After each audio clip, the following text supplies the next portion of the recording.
गया जी की पावन धरती पूरे विश्व भर में पितृपक्ष मेला व पिंडदान को लेकर प्रसिद्ध है। यहाँ सीता माँ ने भी अपने ससुर राजा दशरथ के लिए पिंडदान की थी। आखिर इतना प्राचीन काल से क्यों प्रसिद्ध है गया जी और क्यों यहाँ होता है पिंडदान? आइए आपको पूरी कहानी विस्तार से सुनाते हैं। गयासुर नामक एक दानव था जो कि प्रभु नारायण का परम भक्त भी था। वो नारायण के तपस्या में लीन था। उसकी तपस्या से प्रसन्न होकर नारायण प्रकट होते हैं और उससे वरदान मांगने को कहते हैं।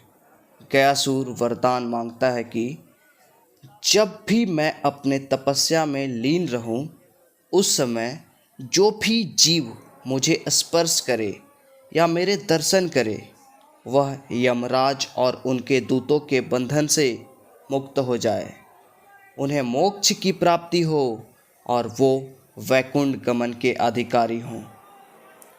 और प्रभु नारायण तथास्तु कहकर वरदान दे देते हैं। और इस प्रकार गयासुर के वर प्राप्ति से सृष्टि का संतुलन बिगड़ने लगा। दुर्जन अत्याचारी पाप कर गयासुर को स्पष्ट कर लेते थे और मोक्ष पाकर वैकुंठ पहुँच जाते थे। इससे तंग आकर यमलोक के यमराज त्रिदेव के पास पहुँचे।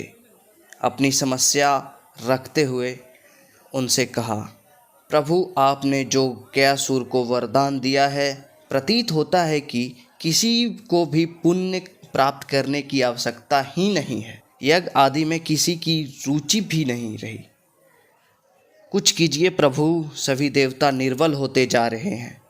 तब समस्या सुनकर ब्रह्मा जी स्वयं गयासुर के पास प्रकट होकर कहते हैं, मुझे पता है तुम नारायण के वरदान से आनंदित हो। तुम्हें मुझसे कोई वरदान नहीं चाहिए, किंतु मुझे तुमसे एक वरदान चाहिए। तब गयासुर मान जाता है और बोलता है, मांगिए प्रभु, सब तो आप ही का है। ब्रह्मा जी कहते हैं, नारायण द्वारा दिए गए वरदान से तुम अति पवित्र हो गए हो।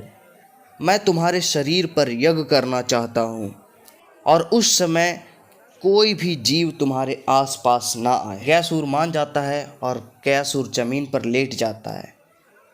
उसका शरीर 5 कोस में फैल जाता है और ब्रह्मदेव उनके शरीर पर यज्ञ करना शुरू कर देते हैं। तभी यमराज भोलेनाथ और नारायण से कहते हैं, ब्रह्मदेव अनंत काल तक यज्ञ नहीं कर सकते। एक समय में उनका यज्ञ पूरा होगा और गयासुर फिर से आज़ाद हो जाएगा। यज्ञ पूर्ण हो जाने के बाद कई देवता सम्मिलित रूप से गयासुर के पास जाते हैं, उसे दबाए रखने के लिए जाते हैं, लेकिन असमर्थ रहते हैं।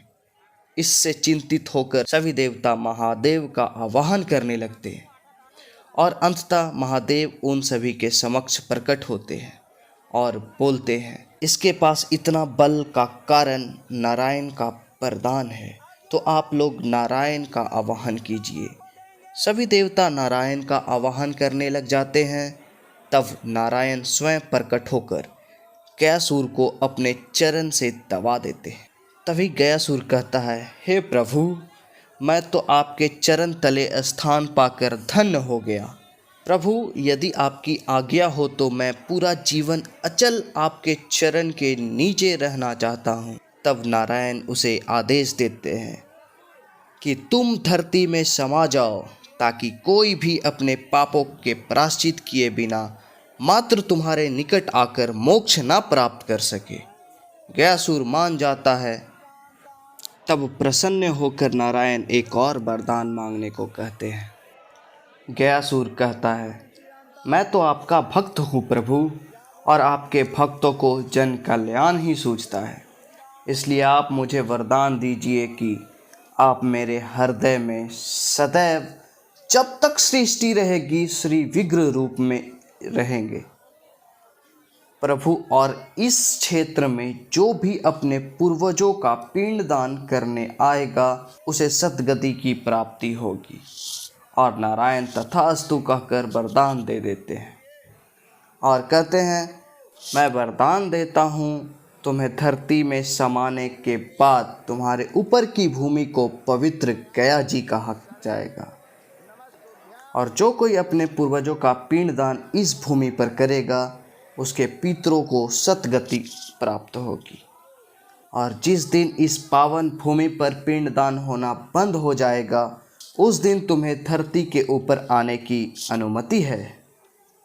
और तभी से गया जी के पावन धरती पर पिंडदान और पितृपक्ष मेला का प्रचलन चला और देश विदेश से लोग यहाँ आकर अपने पूर्वजों के आत्मा के शांति के लिए पिंडदान करते हैं। और इस धरती पर साक्षात श्री राम भगवान और उनकी धर्मपत्नी माता सीता राजा दशरथ के लिए इसी धरती पर पिंडदान करने आए थे। उम्मीद है यह वीडियो और जानकारी आपको अच्छा लगा होगा। इस वीडियो को लाइक करें, शेयर करें और अपने परिजनों दोस्तों के साथ शेयर करें ताकि वो भी गया जी के बारे में जान सकें। धन्यवाद।